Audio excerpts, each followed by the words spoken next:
Am I the a-hole for sending away the girl who came to clean my house because she ate my cake? I 24F married to my husband 28M, and we have a daughter, Alea, 4 years old. We both work a lot, and I also work from home often. I needed cleaning, so last week I called an agency, and they sent a girl over to clean the house, and we agreed on $40 an hour. So Ava, who is around 19 to 20 years old, arrives at my house with her little sister, 8 years old. I asked her why her little sister was here, and she said she had no one else to leave her with. I wasn't very pleased, but assumed she didn't have a choice, and didn't say anything. I showed Ava the playroom of my daughter, and said it was to be cleaned as well, and her sister started staring around the room, touching all the toys. I again didn't say anything. Ava started working and I went to my room to get ready to pick up a cake for my daughter and to pick her up from school. I heard a noise in my daughter's playroom, so I rushed over and saw Ava's sister playing in the room. She broke a glass bowl that I had custom made for Alea when she was born. At this point,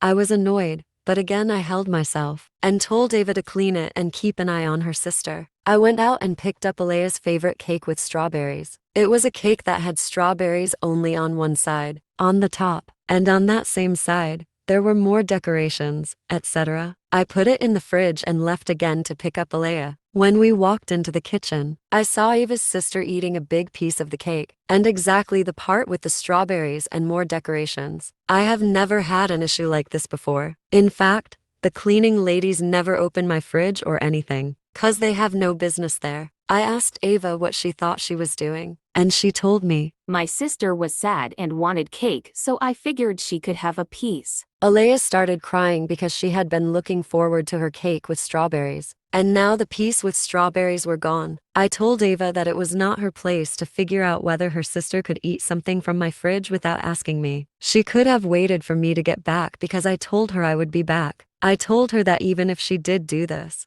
she should have not taken the whole decorated piece, because she could have also figured that this cake was meant for my daughter. Ava said, "You are getting mad for no reason, just take the money from my pay." I told her she could pack her stuff and leave with her sister, and she didn't have to finish the house cleaning. She had been at the house for only 2 hours, but I paid her $120 and told her to get out. So I told a friend, and she told me that I overreacted over a piece of cake, and I should have understood the little girl. I again said that it is not just cake, but it is rude to open my fridge and take out a cake that is not unboxed yet and eat it. So am I the a-hole? Here are the top comments, plus Opie's reply. Not the a-hole. The only time you open a fridge is if you need to clean it or when the house owner says you can get a drink from the fridge. Also, you only take a child with you when you ask beforehand or decline a job if you can't leave the child. OP replied, I keep my drinks in the fridge in my pantry, and I told her she could get a drink for her and her sister. The fridge in the pantry is only for drinks, so she had no business opening the fridge in the actual kitchen. Besides, I told her that the fridges are not to be cleaned because I like to do that myself. You're a very kind person, but I would absolutely not paid her and I would have contacted the agency. So many things wrong and I would still call the agency and report it.